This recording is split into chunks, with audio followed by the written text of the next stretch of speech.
We have a problem, and it's a big one. It's a $6 trillion problem. So, will NVIDIA continue the pattern of hollow candles or repeat the expansion? Because there's $6 trillion sitting on the sidelines for the first time in money market funds. And I think a major problem is that tech stocks continue to go higher, but a lot of stocks are getting left in the dust. What? Like basically everything else. And Goldman Sachs sees a wall of money fueling the stock market party into early July. Viewers of this channel should not be surprised because we've been talking about this. A $400 billion buying frenzy for NVIDIA crypto so far in 2024. And for the first 15 days of the year, going back to 1928, July has been the best 2-week trading period for equities. But on July 17th, things might change. So what exactly does this mean? Baby, it's looking like it's 1995. So where are we going to go? Well, Jerome Powell speaks this week. So is he going to say, all right, hold my beer, we're going even higher, which is the pattern we're looking at here on NVIDIA, or basically a hollow candle? Here we had 11 in a row. Here we had 8. And now so far we have 2 hollow candles in a row. Are we going to continue the expansion? Was it enough? Well, Jerome Powell's going to be getting grilled this week. He's testifying on Tuesday, and then he's testifying like he's going to be at church again on Wednesday. We'll see what he says. 10-year auction on Wednesday also matters. Core CPI, look at this. Coming back down to 3.1, getting closer to that 2% goal for the Fed. Whoop. And then we got a 30-year auction and PPI coming in soft as well at 0.1. Hey, this all looks really good. I'm getting fairly optimistic. But then we got banks reporting on Friday. I'm going to be curious as to what they have to say. And notably because, again, I hope that a lot of this data is going to be bullish. I think Jerome Powell is going to be mixed, but largely up for the market. And then as we get to the later part of the week after inflation, we're either going to tear and keep going higher, or we're going to wake up to a reality check on Friday when big banks report. I still think it could be good. But remember that July 17th date we talked about. There's been major inflows, and mega caps are dominating so far this year. It's been a huge run. And people think there's a bubble forming, but let's look here. NVIDIA on a trailing 12-month basis, or TTM, it has more than tripled its revenue, and it's more than doubled its operating margins. Okay. Tech valuations today, 30. We're looking at 55 going back to 2000. So is it 1995 or is it 2000? That's a really important question because it either means we're going to be going a lot higher, potentially hundreds of percent, or maybe we're maxing out here and we can't go higher. Well, look at NVIDIA on a forward PE relative to Cisco in 2000. It's a lot smaller. It's like 5 times smaller. Okay, 4 times smaller.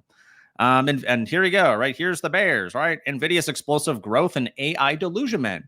The bigger they are, the harder they fall. Maybe it's just a matter of time. Yeah, well, that could be 4 years, 5 years. Eventually, there's going to be a big crash. What happens if we go higher by hundreds of percent first, though? Yes, the bears will eventually be correct, but man, what a time to be short, right? Straight up after a breakout. Yes, we eventually go down, but hey, I'm focused on this part right here. Why? That's a money making machine right there. Red hot AI funding. 45% of new unicorns are AI related. And Gen AI is going to be adding 8% increase an increase of 8% to worldwide IT spend. Ugh, I don't know why that was so hard to say. And NVIDIA's data centers are going to continue to grow. Could it really become a $10 trillion company or triple again? Wow. Like, how could this happen? Stay tuned and I'll show you. Everyone's talking about chatbots. And like, frankly, I'm a little bit disappointed with these chatbots. They don't really seem all that smart. I don't personally use them. I just mostly still use Google. Why?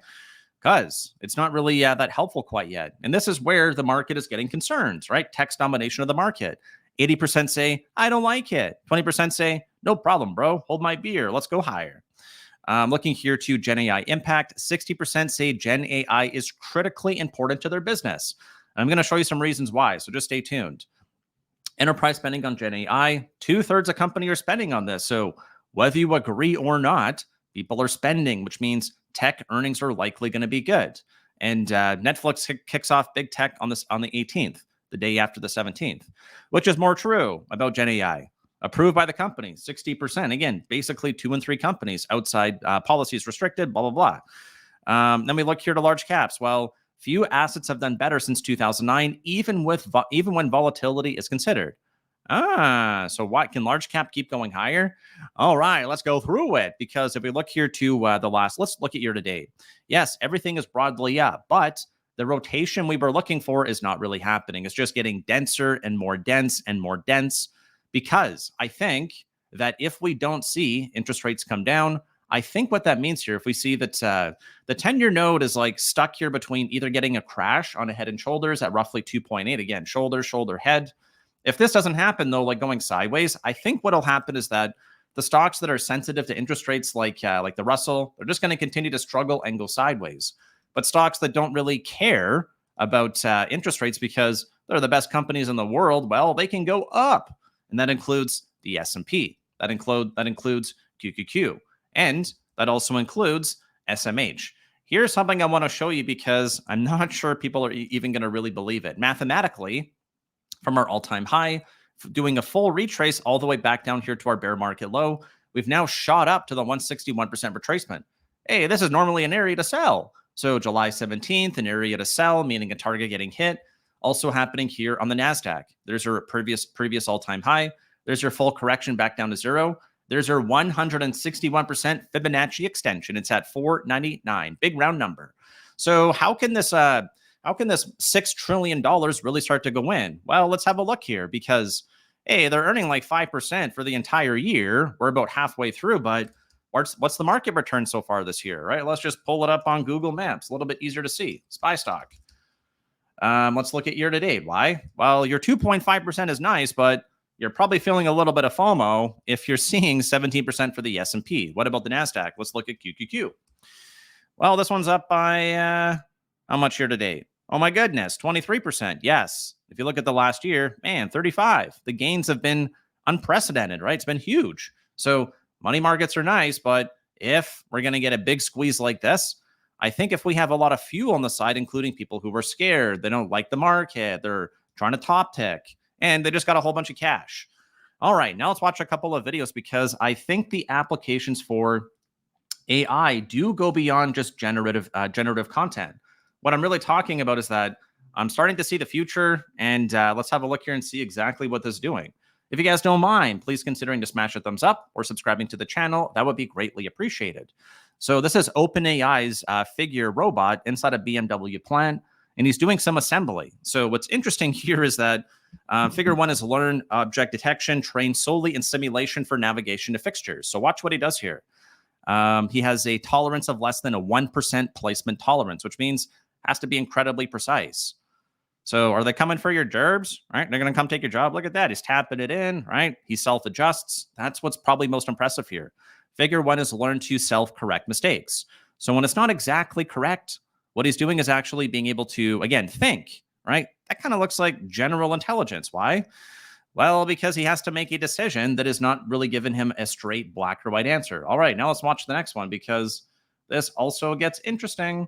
This is also going to be for BMW. Let's have a look here and see what this little robot's doing. This is from Boston Dynamics. They've been working on these robots for a long time, but as the humans are like, hey, guy, look at this little tablet right here, right? The doggy, which is what they're calling it a robot dog for plants. He's out there doing the work, right? He's got his little lasers. He's like, all right, temperatures look good. No issues. I'm going to go patrol the rest of the facility. And that's what he's doing here. This is AI too as well, by the way. So when companies say they're spending, it's not just for making cat pictures or generative content or a chatbot. This looks like it's the future. And this looks pretty exciting. Look what this guy's doing here. He's going to scan over. He's like flexing, right? Oh, yeah, good, good, bad. And there you go, right? This guy doesn't need to get paid. He can work 24/7, and he's just getting to work. All right, one last one here because the one thing I'm going to show you is that there's no humans, right? The humans start to get less and less obvious. This is BYD. So this is BYD over in China producing their shark. The one thing you're probably going to notice is that there's no humans in here. Look at this, right? First of all, the drone footage is incredible. But as I'm watching this, you'll start to see what I mean here.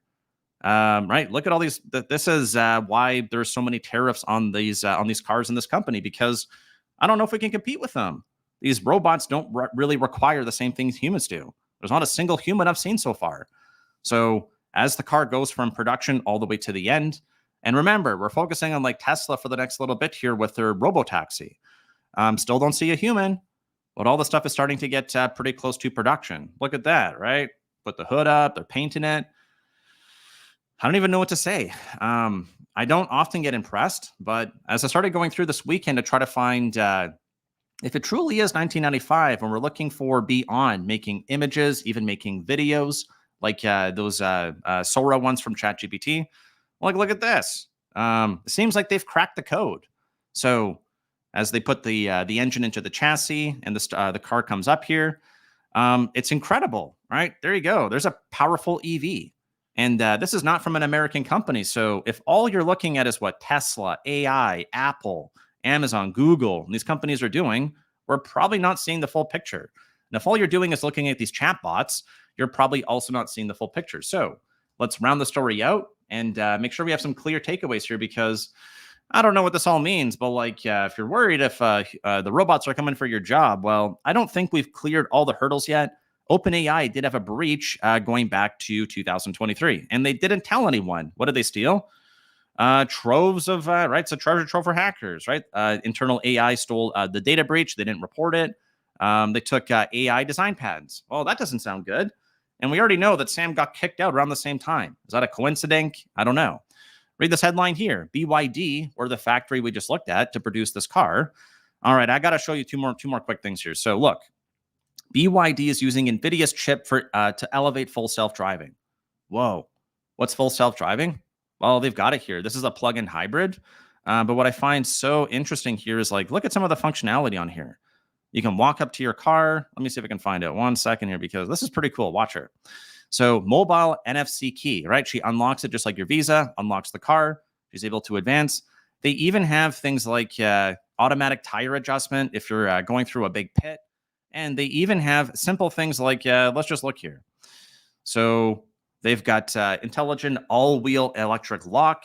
You're able to actually pull energy from the battery if you're using it after. They've got a rotating screen. You even have the right distraction-free stuff on the windshield. I'm like, whoa, this seems like really small little features, but as you package them all up, it's like, well, I don't have to look at the display. Head-up display, you can see your speed right there.